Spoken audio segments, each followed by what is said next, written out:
Vamos começar com uma pergunta bem provocadora. E se nossos instintos mais básicos, aqueles que a gente acha que definem quem somos, como a raiva e a ganância, na verdade não fossem nossos? A análise de hoje mergulha numa teoria bem radical, que sugere que a própria natureza humana foi, digamos, deliberadamente sabotada. Pois é, a história que a gente vai desvendar aqui começa lá atrás com um dilema cósmico. Imagina só, antigos deuses criadores diante de sua própria criação, que estava, bem, saindo completamente do controle. Então vamos entender os personagens dessa trama.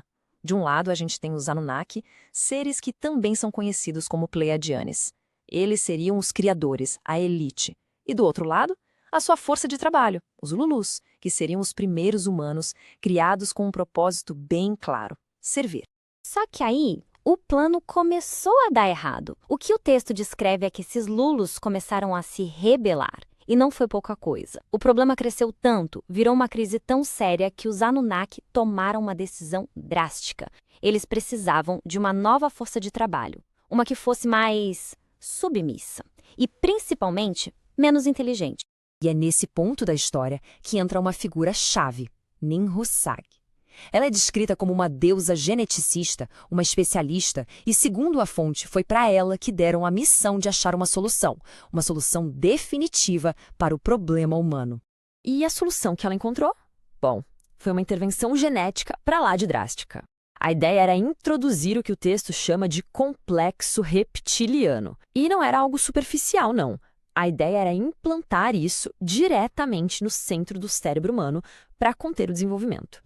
Olha só a complexidade disso. O processo é descrito como uma verdadeira sabotagem genética feita em 4 passos. Primeiro, introduzir um apêndice reptiliano no córtex. Depois, desconectar a maior parte do nosso DNA. De 12 fitas, só sobrariam 2 conectadas. Em seguida, paralisar glândulas essenciais como a pineal, a pituitária e o hipotálamo para que elas atrofiassem. E, por fim, colocar implantes para garantir que o DNA original nunca mais pudesse se reconectar. É basicamente reescrever a biologia humana pela raiz. E claro, uma modificação dessa magnitude não ia passar batido.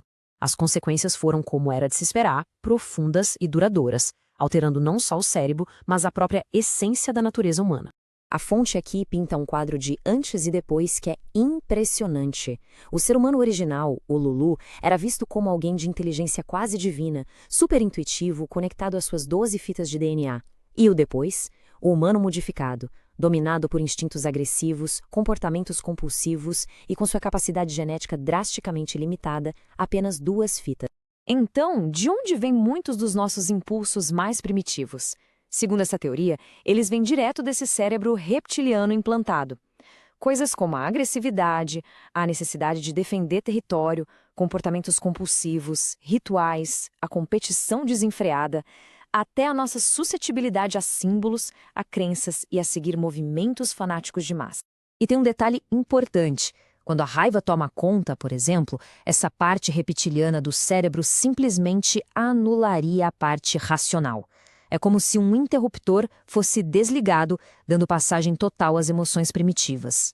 Mas essa operação toda tinha um alvo principal, um ponto nevrálgico no cérebro humano. É isso. A narrativa foca em uma parte específica do cérebro, tratando-a como o epicentro de todo esse crime cósmico. E essa parte é a glândula pineal. Pensa só, de acordo com o texto, a pineal era responsável por dons que a gente hoje chamaria de sobrenaturais. Então o objetivo de atacar essa glândula era muito claro: tornar a humanidade menos intuitiva, menos conectada, menos inteligente. Atrofiar a pineal era uma parte crucial do plano. E para reforçar essa ideia, a fonte até traz uma citação do famoso filósofo René Descartes.